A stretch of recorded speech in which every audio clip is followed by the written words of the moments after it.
भेदिले सूर्यमंडळा रवींद्र भट यांची ऐतिहासिक कादंबरी. शिवराय राजकारण करीत होते. समर्थ समाजकारण करीत होते. दासबोधाचे अभिप्रेत असलेले संकलन जवळजवळ पूर्ण होत आले होते. त्यामुळे सुंदर मठात सतत न राहता समर्थ आपल्या वेगवेगळ्या मठांमध्ये संचार करीत होते. कधी एकांतवास स्वीकारून मोरघळीत किंवा हेळवापच्या घळीत समाजापासून दूर एकांतवासात मास 2 मास व्यतीत करीत होते. प्रवृत्ती आणि निवृत्ती या 2 धारणा समर्थ प्रत्यक्ष आचरणात आणीत होते. मग कधी कधी मनातला आत्माराम त्यांना बोचणी करायचा. रामदासा, कशाला गुंतलास रे बाबा या मोहपाशात? आजवर कमी का धडपड केलीस? काय फळ पडलं हातात? बदलला का तुझा भवताल? का संपले अवघ्या मानव समूहाचे षड्रिपू? कशाला करतोस ही उठाठव? आता हा पसारा आवर. अरे, तुला तर स्वतःचं ब्रह्मस्वरूप केव्हाच उमगलं आहे. मग या स्थूल देही जनांच्या चक्रात का अडकतोस? यांचा शरीरभोग संपणार नाही. सूक्ष्म देहाची जाण यांना येणार नाही. देहपतनानंतरही यांचा वासना देह स्थूलाभोवती घिरट्या घालीत राहील. देहातील अशा चौथ्या अवस्थेमध्ये अमृतानुभव घेत असताना तू याच भवचक्रामुळे असा दुःखी का होतोस? यातून तू सुटलास, पण इतरांनी सुटण्याचा मार्ग आहे का तुझ्याजवळ? देहबुद्धीच्या भ्रमातून या नरदेहांची सुटका होणं अवघड आहे रे बाबा. समर्थ अस्वस्थ होत. आत्मारामाच्या आदेशानुसारच हा डाव मांडला. मनोबोधाचा. जो भेटेल त्याला अंतरी रामरूप निरखण्याचा उपदेश केला. जनसमूह मेंढरांच्या कळपासारखा असतो. पुढच्या मागचं जातं. या पुढच्याला योग्य दिशा दाखवणं हे त्या मेंढपाळाचं काम. मी ते करायचा प्रयत्न करतोय. मेंढरं सैरावैरात धावतायत. कुणी काटेरी जाळीत फसतायत, कुणी दरीत कोसळतंय, कुणाला लांडगा झडप घालून मट्ट करतोय आणि मी हे सारं उघड्या डोळ्यांनी बघतो. नाही आत्मारामा, मी जीवनमुक्त, पण जीवनाला सामोऱ्या जाणाऱ्या प्रापंचिकाला त्याच्या मार्गावरचे काटे, खड्डे, वळणं, वाकणं संतांनी नाही दाखवायचं तर कुणी दाखवायची? मग उपयोग काय त्यांच्या आत्मज्ञानाचा? मी स्थूलाकडून ब्रह्मरूपाकडे गेलो. आता इतरे जणांचे मला काय, असा विचार करणारा आत्मलक्षी आणि सहस्रावधी वर्ष एकाच ठायी पडून असलेला पाषाणखंड, यात फरक काय? जो अजस्त्र आहे, अवाढव्य आहे, त्याला कवेत घेणं कुणालाही शक्य नाही. तो लोकमार्गात अडथळाच होतो. त्यानं आपला कण न कण लोकमार्ग पक्का करण्यासाठी वापरला तरच त्याचं मोठेपण सिद्ध होतं. छाया देणार नाही असं वृक्षानं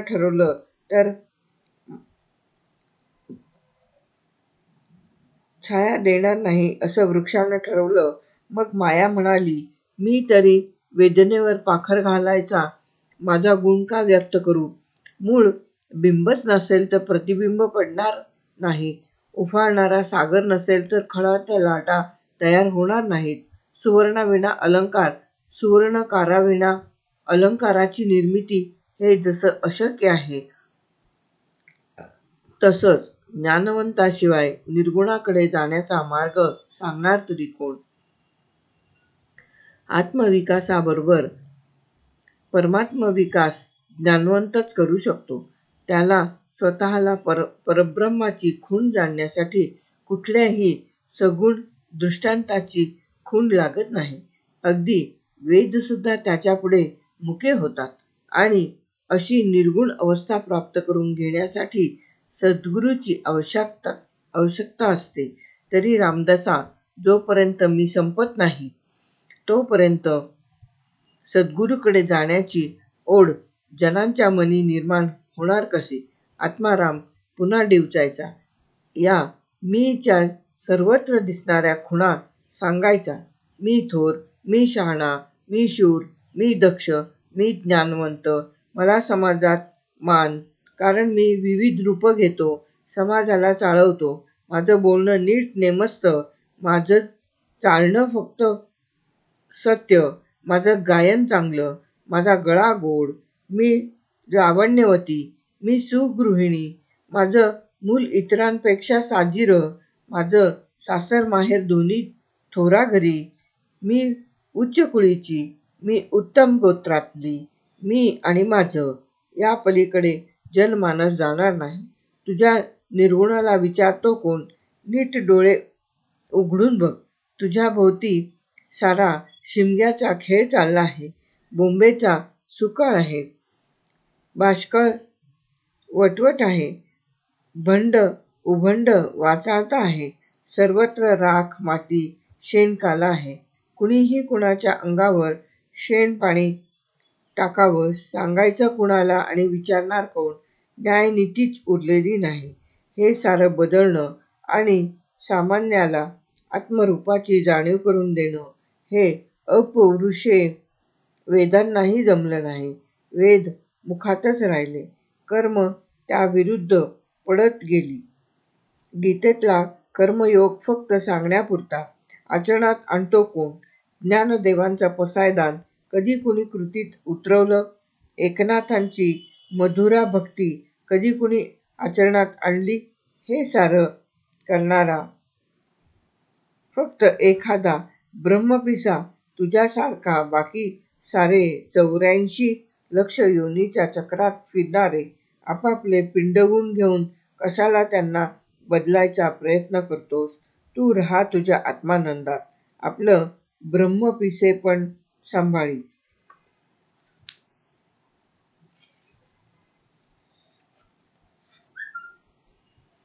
आत्माराम रामदासाला अधिकच डिवचे, पण रामदास त्याला म्हणत, हो, आहेच मी ब्रह्मपिसा, तुझ्याच नावाच्या आरोळ्या देत डोके करा खाजवणारा. मला नाही वाटत त्याची लाज. मी भेटेल त्याला ओरडून सांगेन, पळा पळा, ब्रह्मपिसा येतो जवळी, रामनामे हाक देऊनी डोई खांजोळी, वृत्ती शेंडी बांधणे विण सदा मोकळी, संसाराची धुळी करुनी अंगी उधळी, प्रपंच उकिरण्यावर बसणे त्याचे, भोवता पाळा फिरुनी पाहे जन अविद्येचे, धावोनी बसे उठोनी पळे दृश्य वाटते अदृश्याचे, राहणे घेता न चले कोणाचे, मीपणाचे शहाणपण गळाले माझे, कोण वाहे बुद्धी वस्त्राचे ओझे, न लगे आम्हा मानापानाचे ओझे, तुझी शुद्धी घेता गेले मी पण माझे, आम्ही जन धन देखोनी वार करतो, आपणा ऐसे म्हणून उमज धरितो, आते भेटो येती त्यास वेड लावितो, रामी रामदास ऐसे अबद्ध बोलतो.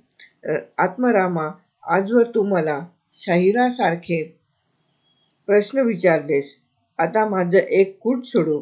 रामदासांनी आत्मारामाला विनंती केली. तुला त्या कोड्याचं उत्तर उमगलं असेल तर मला त्याचं उत्तर आपोआपच कळणार. बरं, सांग तर कूट. आत्माराम हसून म्हणाला, या पृथ्वीचं वजन किती? आकाश किती अंगुळे उंच आहे? समुद्रात किती हंडे पाणी आहे? आकाशात वारा किती? पर्जन्यात धारा किती? भूमीवर तृण किती? यांची संख्या सांगतोस?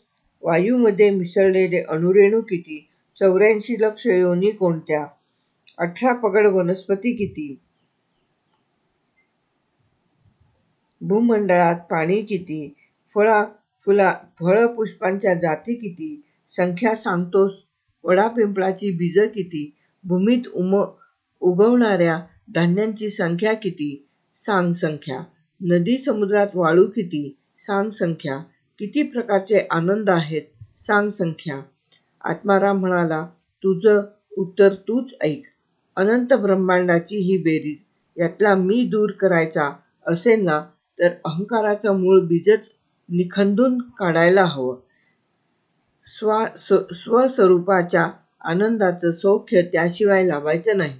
आणि हे सर्व जाणून अनंत तऱ्हेच्या अनंत मनांना सांगण्याचं काम मी करतो आहे. ते तुझ्याच प्रेरणेनं ना ज्ञातानं ज्ञानदानाचं सत्कार्य करावं ते स्वीकारलं जात नाही म्हणून हताश होऊन बसलं तर ते ज्यांना स्वीकारायची आंतरिक ओढ आहे त्या मुमुक्षांच्या वर अन्याय केल्यासारखं नाही का होणार? म्हणून हे आत्मारामा, मला माझं सत्कार्य करू दे. जो समोर येईल त्याला तुझ्या नामाची महती सांगू दे.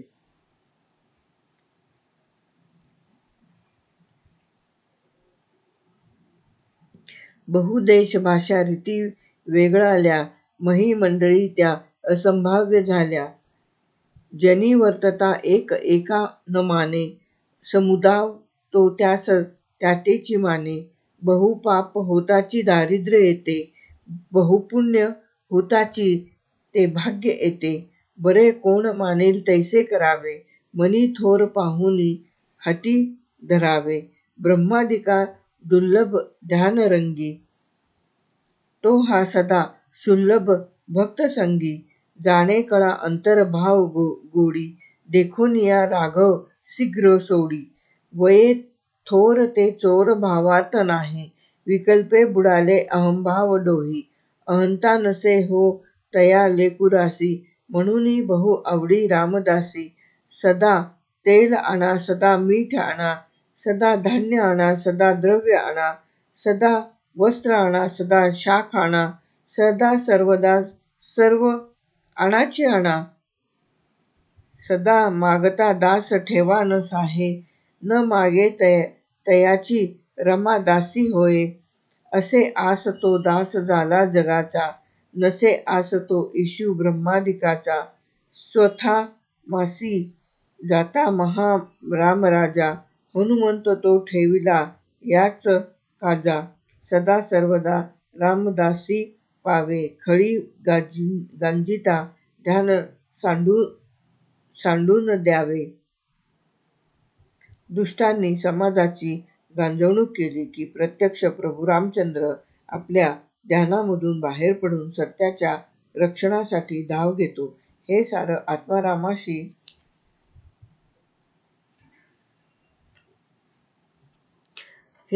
आत्मारामाशी केलेल्या संवादाचं सार समर्थ जो भेटेल त्याला सांगत होते. मनातल्या रामाप्रमाणे जनातल्या रामाशीही संवाद साधित होते. राजकारणाचे फासे उलटे पडल्यामुळे नाईलाजाने पुरंदरचा तह करून मोगलांची मनाविरुद्ध मनसबदारी पत्करून शिवराय मिर्झाराजे जयसिंगाशी संवाद साधण्याचा प्रयत्न करीत होते. मिर्झा जयसिंगाने एकच घुशा लावला होता, दिल्लीला चला आणि औरंगजेबाची भेट घ्या. कशी पटावी कल्पना? राजांना ही कल्पनाच भयानक वाटत होती. कुणाला विचारणार, कुणाचा सल्ला घेणार? ससवडाहून वैतागून आलेले शिवराय राजगडावर रात्रंदिवस अस्वस्थ होते. हताश होऊन त्यांनी सद्गुरूंचं स्मरण केलं आणि अभावितपणे त्यांच्या कानावर फडावरून आलेली साद घुमली, जय जय रघुवीर समर्थ. राजे तातडीने फडावर आले. दिवाकर गोसाव्याने त्यांना लावून प्रणिपात केला. झोळीतलं पत्र राजांहाती दिलं. राजांनी ते आदराने मस्तकी लावलं. रघुनाथ पंतांच्या हाती दिलं. पंत पत्र वाचू लागले. न जावेची तेथेची लागेल जावे, न खावेची जे तेची लागेल खावे. वदावेची ना तेची लागे वदावे, स्वभावेची जे निर्माण केलेची देवे. प्रसंगे घडे तोची मानून घ्यावे, अहंता गुणे दुःख शोकानं घ्यावे. पुढे काय होईल ते पहावे, विवेकेची ज्ञानेची सुखे राहावे. देहभोग होणार काही सुटेना, जनाच्या मनाच्या संगताही तुटेना. म्हणे दास उदास काही न व्हावे, बरे बोखटे सर्व साहोनी न्यावे. सद्गुरूंचा आदेश मिळाला. ते त्रिकालदर्शी. आमचे उत्तरप्रांती जाणे हीही काळाची गरज असेल. आम्हाला नको तिथं जावं लागेल, नको ते खावं लागेल, मनी नसलेलं बोलावं लागेल, हीच श्रींची इच्छा असते. आल्या प्रसंगाला तोंड दिलंच पाहिजे. उगीच स्वतःच्या अहंकाराला कुरवाळत दुःख करीत न बसता संकटाला सामोरं जाऊन पुढे काय घडेल याचा विवेकानं विचार केला पाहिजे. आम्हाला होणाऱ्या यातना कुणाला नुसत्या सांगून का कमी होणार आहेत? उगीचच उदासीनता वाढवून चालायचं नाही. बरं वाईट जे घडणार असेल ते सहन केलंच पाहिजे. गोसावी आमचा संदेह फिटला. आम्ही अवश्य दिल्लीला जाऊ. मैत्रीचा हात पुढे करू. दगा होणार नाही याची सावधता बाळगू. काही विपरीत घडत आहे असं वाटल्यास त्यातूनही मार्ग काढू. प्रतापगडाचा तिढा सुटला. कदाचित हा तिढाही सुटेल. आम्ही आता अधिक ओढून धरीत नाही. परंतु तत्पूर्वी सद्गुरूंची भेट घ्यावी असे वाटते. आजवरच्या रणधुमाळीत गुरुचरणाकडे दुर्लक्ष झाले. चाफळमठी सर्व कुशल आहे ना? गुरुमाऊलींना काही कमतरता नाही ना? आम्ही उत्तरेच्या प्रस्थानापूर्वी अगत्य दर्शनाला येऊ. राजांनी दिवाकरांना एकामागोमाग एक प्रश्न विचारले. राजे, आपण राजकारणात व्यस्त. आपली अवस्था स्वामी जाणून आहेत. आपण चाफळमठी येण्याची तसदी घेऊ नये. पुढील सप्ताहात स्वामीच सुंदरमठी येत आहेत. आपण केव्हाही त्यांच्याकडे येऊ शकता. पंत दिवाकर गोसाव्यांच्या भिक्षेची जातीनं व्यवस्था करावी. सुंदरमठी स्वामी मुक्कामास येत आहेत. तेथेही काय हवं नको याची तजवीज करावी. दिवाकर गोसावी, आपण खाजगीकडे चलावं. आपणापाशी काही अधिक बोलावयाचे आहे. दिवाकराला घेऊन राजे खलबतखान्यात गेले. बराच वेळ काही चर्चा झाली. राजे समाधान पावले. त्यांनी दिवाकरला विचारलं, गुरुमाऊलीनं या लिखितांव्यतिरिक्त काही सूचना सांगितली असेलच. आम्ही खरं ते जाणून घ्यायला उत्सुक आहोत. दिवाकर नम्रतापूर्वक म्हणाला, स्वामींनी पूर्वी अनेक वार केलेल्या उपदेशाचं स्मरण करून त्याप्रमाणे आचरण करण्याची सूचना केली आहे. राजांनी दिवाकराकडे प्रश्नार्थक मुद्रेनं पाहिलं. दिवाकराने समर्थांच्याच स्वरात समर्थांचा हेत राजांना सांगितला. देवद्रोही तितुके कुत्ते मारुनी घालावे परते. देवदास पावती फत्ते यदर्थी संदेह नाही. देव मस्तकी धरावा अवघा हलकल्लोळ कळावा. मुलूक बडवा का बुडवावा. धर्मसंस्थापनेसाठी विवेक विचार सावधपणे दीर्घ प्रयत्न केलाची कारणे. तुळजा वराचे निवुणे रामे रावण मारिला.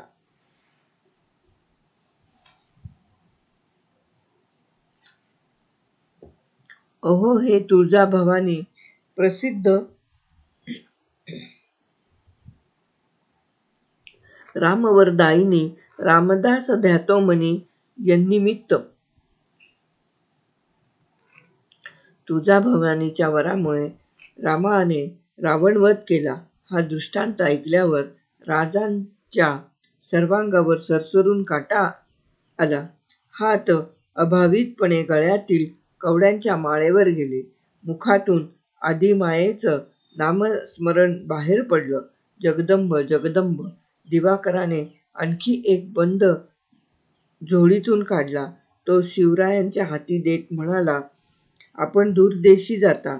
तेथे अवघे परकीय, स्वकीय कोणीही नाही. त्यातून औरंग्या कपटी धूर्त आपणापुढे काही समस्या निर्माण करायचा. ते प्रसंगी तेथे कोणी स्वकीय असणं श्रेयस्कर. त्यासाठी तिकडच्या मठपतींची ही नामावली आहे. समयी त्यांची संपर्कात राहावे. तेवढेच आपले स्वकीय ते प्रसंग पार पाडण्याची योग्य ती व्यवस्था पाहतील. सुंदरमठी आल्यावर स्वामी त्यांच्याकडे स्वतंत्र लिखिते धाडीत आहेत. आपणही आपल्या विश्वासू हे रानकरवी त्यांशी संपर्कात राहाणे. राजांनी ती यादी अगदी जपून ठेवायची व्यवस्था केली. उत्तरेच्या प्रस्थानापूर्वी सुंदरमठात गुरुशिष्य भेट झाली. कोण कोणाशी काय बोललं हे फक्त प्रभू रामचंद्र जाणे. विचार आणि कृती यांची ती एक अलौकिक सांगड होती. सांगणारा पूर्वज्ञानी, ऐकणारा श्रेष्ठ पुरुषोत्तम. त्या अवघ्या संवादातच समाज विकासासाठी राजाजवळ कुठली लक्षणं असावीत याचा घडीच्या भिंतीवर एक शिलालेखच कोरला गेला. भविष्यात जनहिताच्या तळमळीने कुणी लोकनायक इथं आला तर त्याला मार्गदर्शक तत्त्व म्हणून समर्थांनी आपल्या हृदयीचा सारा चातुर्य विचार राजांच्या हृदयी घातला. साक्षीला होता उंचावरून स्वतःला झोकून दिलेला रामरूप जलप्रपात. ऐकत होते त्यांचे अणुरेणूही. अवघ्या मृत्तिका कणांनाही सांगत होते, सत्याचा जो स्वाभिमान तो जाणावा निराभिमान. न्याये अन्याये समान कदापि नव्हे. न्याय म्हणजे जो शाश्वत, अन्याय म्हणजे जो अशाश्वत. आपण मराठ देश सोडून आग्र्यास येऊन पुरे फसलो आहोत याची महाराजांना जाणीव झाली. आपण मिर्झा राजे जयसिंहाच्या आश्वासनांना भुललो. ते अप्रामाणिक नाहीत, पण राजपुतांच्या शब्दाला इथं किंमत नाही. आता पुढे काय? रात्रभर सारे विचार करीत होते. काय करायचं? असं जवळजवळ कैदेत एकाच ठिकाणी बसून काय साधायचं? पहाट झाली. जुम्मा मशिदीतील बांग कानावर पडली. ला इलाही इल्लल्लाह. राजांच्या अंतःकरणावर मात्र समर्थांची धीर गंभीर वाणी उमटत होती. एके ठायी बैसोनी राहिला तरी मग व्यापची बुडाला. सावधपणे ज्याला त्याला भेटी द्यावी. राजे मंचकावरून ताडकन उठले. त्यांनी खुणेची टाळी वाजवली. हिरोजी फर्जत धावत आत आला. हिरोजी, त्वरित जा. निराजी रावजींना आम्ही बलाऊ पाठविले म्हणून सांग.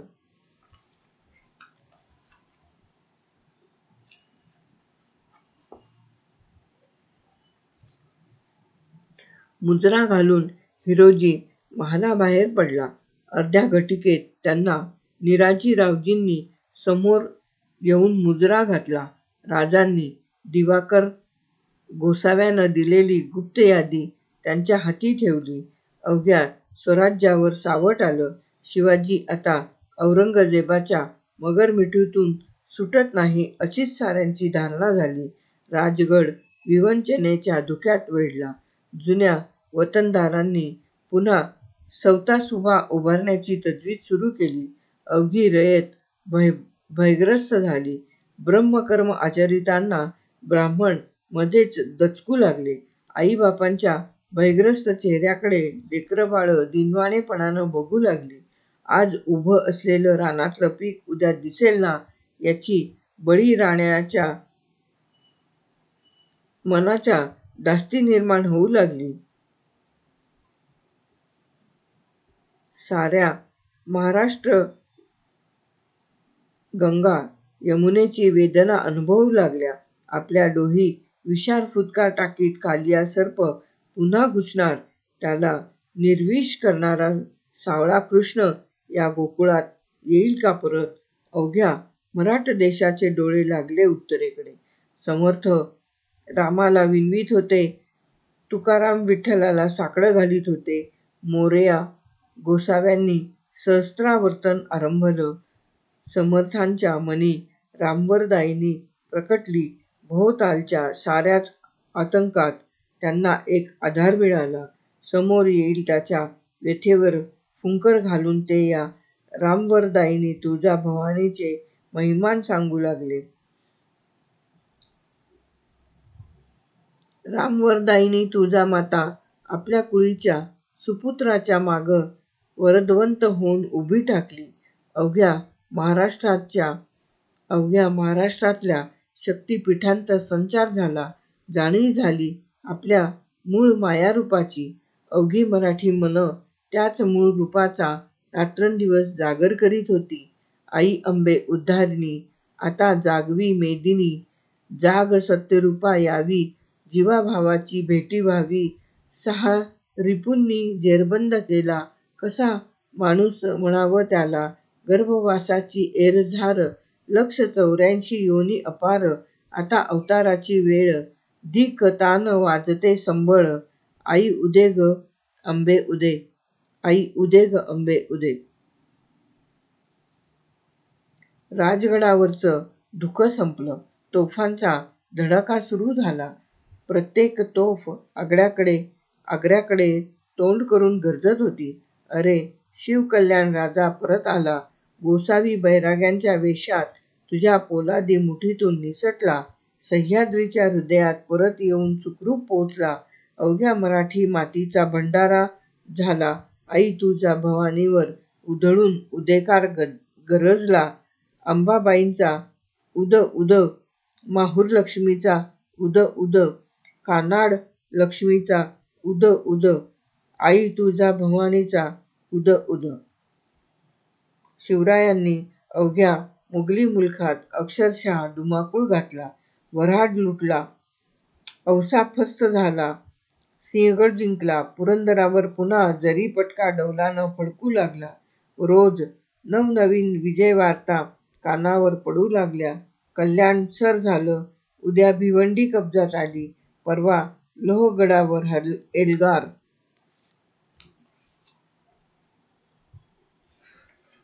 पाठोपाठ हिंदोळा घेतला. माहुली क्षेत्र मुक्त झालं. कर्नाळा, रोहिडा पुन्हा स्वराज्यात आले. चांदवड लुटलं. किती आणि किती सांगावं. रोज उगवणारी सूर्यकिरणं स्वराज्यात सामील झालेल्या नव्या प्रदेशात पडत होती. राजगडावरून आता राजांनी रायगडावर स्थलांतर केलं. पश्चिमेकडच्या सिंगापूर नाळेवरून शिवबांचे तोरणा आणि राजगड हे सर्वात जुने सवंगडी आपल्या राजाचा उत्कर्ष मोठ्या प्रसन्न अंतःकरणानं वाकवाकून पाहू लागले. आजवरची गोप्याघाटाची पायवाट आता राजमार्ग झाली. कर्णवडीच्या नाळेत महादेव कोळ्यांचा वावर सुरू झाला. सुनेभावच्या मागच्या नलावडे पठारावर उभं राहून समर्थ साऱ्या प्राणिमात्रांना पुन्हा पुन्हा गरजून सांगत होते, वनितो चेतवावा रे, चेतविता ती चेतितो.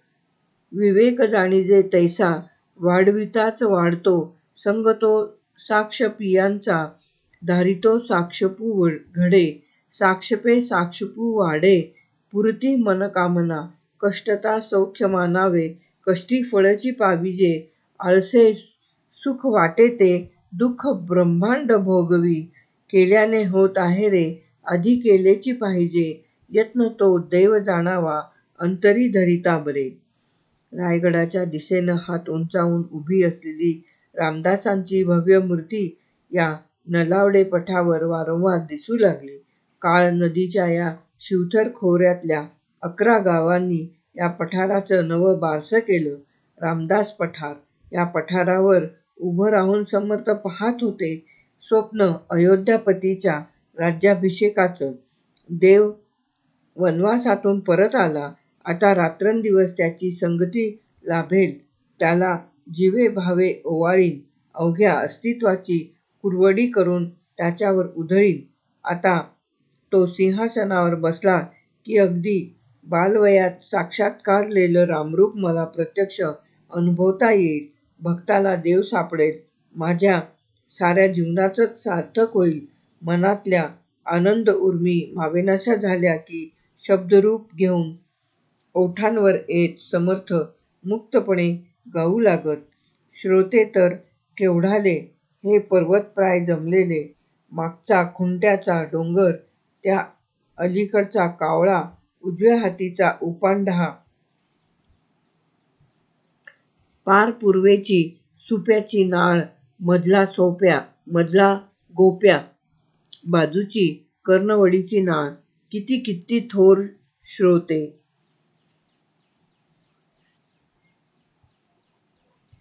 गुरवाटा तर किती यायच्या, वर त्याची गणतीच नाही. रामदास मुक्तपणे आपल्या मनींची ही आनंदगाथा अखंड गात राहायचे. हळवी भातं गरव्याच्या संगे डोलायची. फणस आंब्याजवळ खेटायचे. करवंदी काजूचा हात हाती घ्यायची. साग वृक्षांची ताटा एवढी पानं झांज होऊन ताल देण्यासाठी डोलायची. वेळुवनात बासरीची साथ घुमायची. रान कापूस आपल्या हाती तयार करायचा. काजवे त्या वातींना चेतवायचे. रान कापूस आपल्या वाती तयार करायचा. काजवे त्या वातींना चेतवायचे. साऱ्या परिसरात भक्तीचा मंद निळसर प्रकाश पडायचा. समर्थ एकतान होऊन अविरात गात राहायचे. माझ्या देहाचे सांडणे करीन तुझ ववाळीन चारी देहे त्यांची व्यर्थ ठाण माने. कुवरडी करणे देवराया जीवे प्राणे ओवाळीन.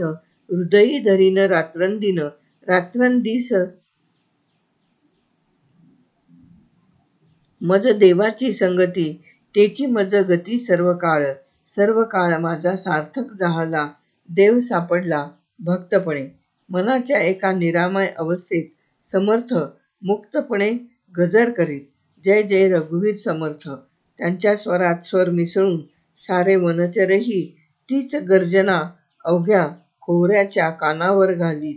जय जय रघुवीर समर्थ. अवघा रामदास संप्रदायच आता रामरंगी रंगला. कुणा दारी मागवायची भिक्षा. हा राममहिमा सांगितल्याशिवाय मागितली जाईना. तो सुस्वर ऐकल्याशिवाय घातलीही जाईना. अवघा मराठ देशच राममय झाला. सायंकाळी देवापुढं बसून पोरं बाळं श्रद्धेनं म्हणू लागली. जगी होई जे धन्य या रामनामे. क्रिया भक्ती उपासना नित्य नेमे.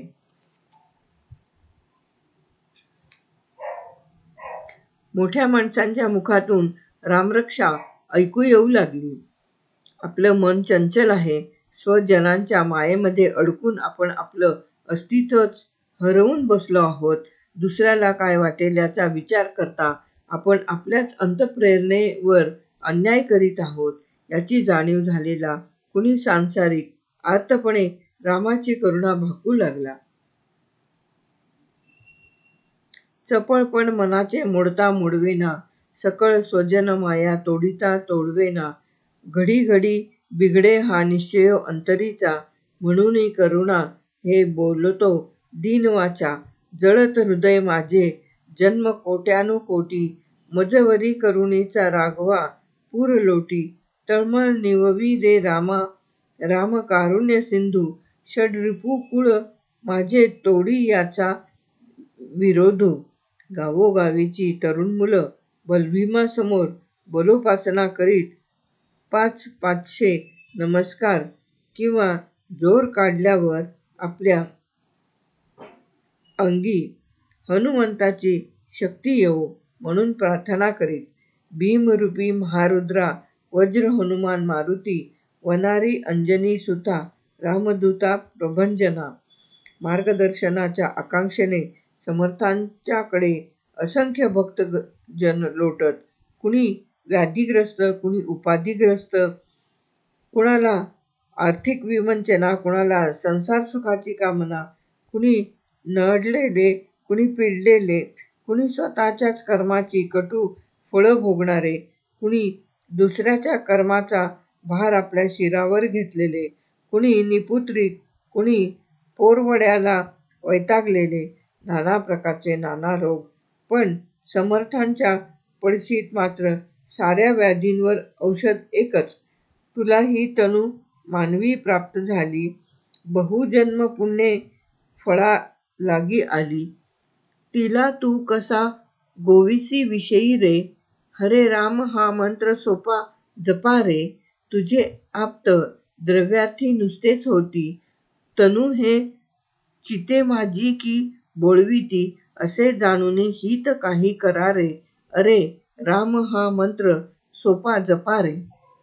अवघा मराठ देश रामनामाच्या गजराने दुमदुमला.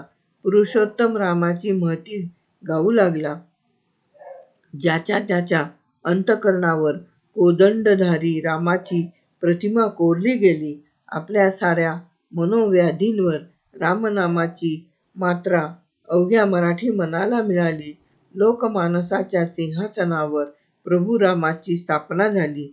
समर्थ आता तळमळत होते. मराठी राज्याच्या सिंहासनावर बसलेल्या रामस्वरूप शिवरायाच्या राज्याभिषेकासाठी, त्यासाठी अखंड रामभजन त्यांचे श्वासनिश्वासही करीत होते. रामा हो, जय रामा हो, पतित पावन पूर्ण कामा हो, नाथा हो दीननाथा हो, तुमचे चरणी राहो माथा हो, बंधू हो दीनबंधू हो, रामदास म्हणे दया सिंधू हो.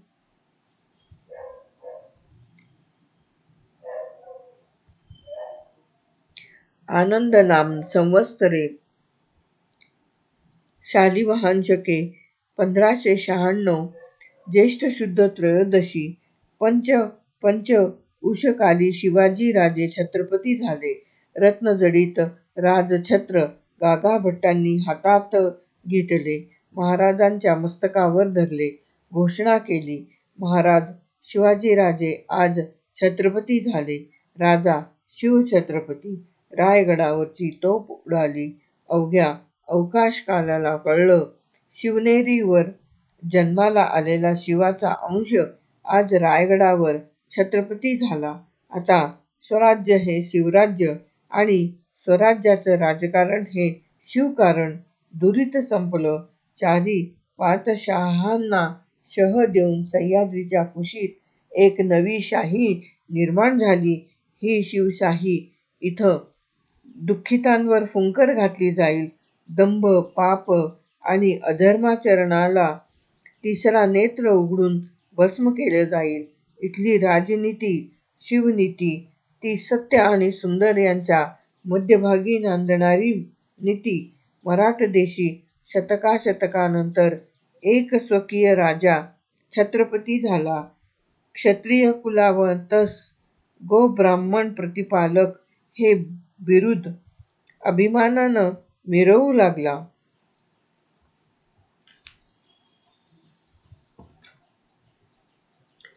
रायगडाला राजधानीची प्रतिष्ठा लाभली. तिच्यावर फडफडणारी शिवशाहीची भगवी ध्वजा पश्चिमेकडच्या सागरालाही समर्थपणे सांगू लागली. तुझ्यावर तरंगणाऱ्या चाचांच्या गलबतांना सांग की इथं आता कसलीही सौदेबाजी चालणार नाही. इथले इवान विकण्याचे बाजार आता संपले. माणुसकी विकण्याची पालं उधळून गेली. शतकानुशतकाची मनावरची राख शिवकारणानं फुंकर घालून उडवून लावली. आतला स्फुल्लिंग चेतला. यज्ञकुंड धडाडून चेतलं. अनेक निष्ठावंतांनी त्यात आपल्या आहुत्या दिल्या. इदं मम म्हणून कित्येकांची लांडगेतोड झाली. कित्येक घरं धुळीला मिळाली. अधर्मानं माणुसकीचा बाजार मांडला आणि हे सारं आतंक घडलं. पण भूतकाळाच्या चुका वर्तमानकाळ करणार नाही. इथं परमार्थाविषयी सहिष्णुता आहे, पण स्वधर्माविषयी प्रखर आणि जाज्वल्य निष्ठा असेल. इथल्या कणाकणात या पौरुषाचे अंकुर पुन्हा फुटतील. गड्या सह्याद्री, तूच या पौरुषाचं बलदंड रूप. तुझ्या अमोल सहकार्यानं तुझ्या कुशीत उमललेलं इवलेसं स्वराज्य आज शिवशाही झालं. महाराष्ट्राची तू अस्मिता, महाराष्ट्राचा तू कंठमणी. पण आजवर कुठल्या तरी परकीय शाह्यांचे ध्वजस्तंभ उरात शूळ खुपसल्याप्रमाणे तुझ्या तटबंदीवर गर्वाने धुंदीने फडकत होते. अखेर तुझ्यातला रुद्र जागला. त्याने शिवशक्तीचा हुंकार दिला. तुझ्या अवघ्या दऱ्याखोऱ्यात तो निनादला आणि त्या गर्जनेनं ती परधर्माची ध्वजा कोलमडली, फाटून चिंध्या झाली. आता तुझ्या माथी मिरवते आहे ती धर्मध्वजा. देव, देश आणि धर्म या तिन्हींची सांगड घालून मराठी राज्याच्या सिंहासनाधिष्ठित राजानं हाती जो राजदंड घेतला आहे तो धर्मदंड आहे. ती खूण आहे विकासाची, पूर्णानंदाची.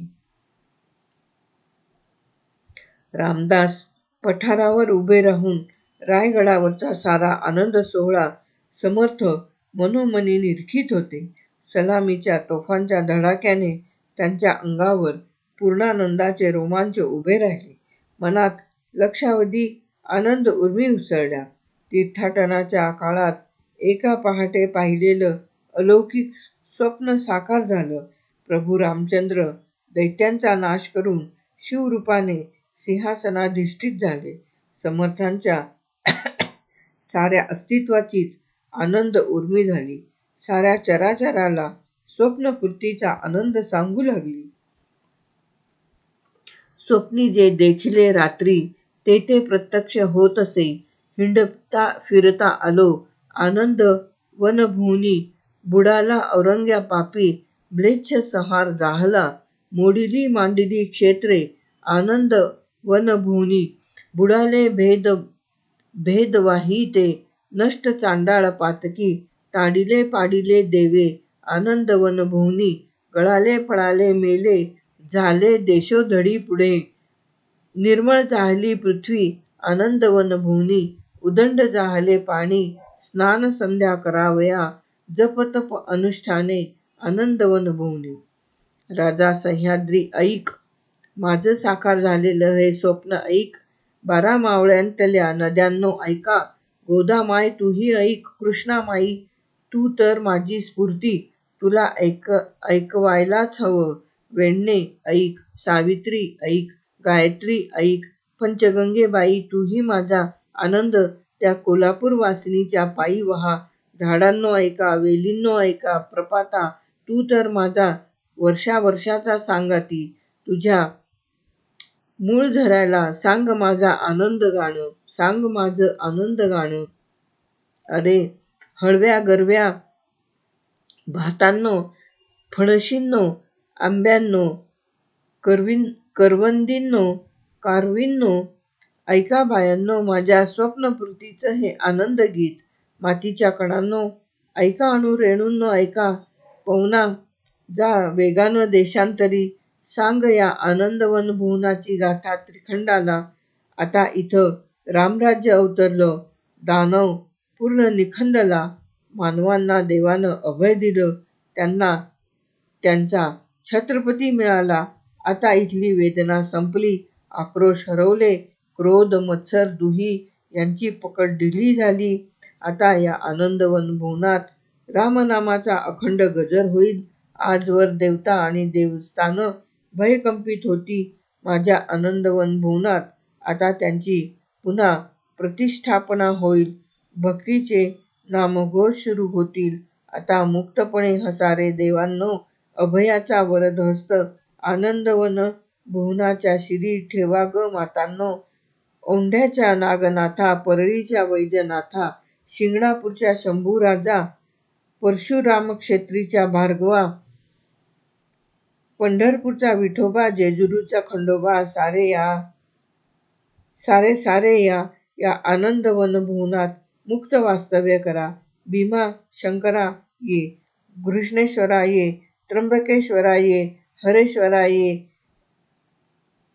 रे महाबळेश्वरा, तुझीच ही सारी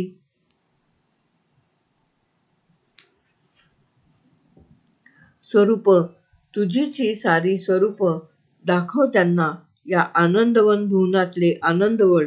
सप्तशृंगींच्या चंडिके ये, मातापूरच्या अंबिके ये, तुळजापूरच्या भवानी माते, तुझीच तर ही सारी कृपा. आता अवघ्या ग्रामदेवता स्थळदेवतांना द्या अवतण, जागरणाचं तुमचा उदय कर. माझ्या आनंदवन भुवनात गरजू दे त्याचा महिमा, भविष्यकाळालाही भेदून अनंतात एकरूप होऊ दे. आत्मारामा, निजबोधाच्या संवादात तू मला विचारलंस की हे बाह्यदर्शी श्रम कशासाठी? माणूस बदलेल का कधी? पण बघ बाबा, तुझा तूच. एक पुरुषोत्तम जागला. स्वतःचं आत्मरूप जाणून त्यानं लक्षावधींच्या आत्म्याची हाक ऐकली. शिवबानं शिवकारण केलं. आजवरची तपश्चर्या फळाला आली. अचानक समोर निळसर प्रकाश प्रसरला. रामदासांच्या अंतर्दृष्टीसमोर कोदंडधारी प्रभू रामचंद्र प्रकटले. अवनीपासून प्रकाशावेरी एक भव्य मूर्ती उभी राहिली. समोरच्या पर्वतासारखी. मूर्तीच्या चेहऱ्यावर गूढ हास्य विलसत होतं. नारायणा, तो छत्रपतीही मीच आहे, याची तुला जाणीव आहे ना? तू विचार दिलास, मी कृती केली. आपण दोघंही सारीपटाचा एक डाव खेळलो आणि त्यात दोघांचीही सरशी झाली. कारण जिंकणार कोण आणि हरणार कोण? मी म्हणजेच तू, तू म्हणजेच मी. वर्तमान काळात आपण मांडलेला डाव आता संपला. भविष्याचा डाव मांडायला आता नियती आतुर आहे. तिला खेळू दे तिचा डाव. आपण होऊ फक्त प्रेक्षक. प्रसंग पडल्यास सावरण्याची सूचना देणारे समर्थ भानावर आले. अभावितपणे गरजले. जय जय रघुवीर समर्थ. कालपुरुष म्हणाला, समर्था, तू कालातीत, तू देहधारी नाहीसच. तू एक सुविचार आहेस, स्फुल्लिंग आहेस, चेतना आहेस, प्रेरणा आहेस. पृथ्वी पादाक्रांत करणारी, माणसातलं देवपण जागवणारी, पंचमहाभूतांना ओलांडून सूर्यमंडळाला भेदून जाणारी. तुझ्या श्वासानिश्वासातच तो महारुद्र सामावला आहे. तो शून्य मंडळाला भेदून पलीकडे गेला. तू सूर्यमंडळाचा भेद करशील. तुझ्या विचाराचे स्फुल्लिंग भविष्यकाळातही तुझ्या या रुद्र रूपाचं स्मरण ठेवतील. प्रत्येक प्राणीमात्राला सांगतील, नरामधला नारायण रामरूप झाला आणि त्याने सूर्यमंडळ भेदिले. तुझ्या विचाराचे स्फुल्लिंग भविष्यकाळातही तुझ्या या रुद्ररूपाचं स्मरण ठेवतील. प्रत्येक प्राणीमात्राला सांगतील, नरामधला नारायण रामरूप झाला आणि त्याने सूर्यमंडळ भेदिले. कादंबरी समाप्त. भेदिले सूर्यमंडळा ही कादंबरी समाप्त.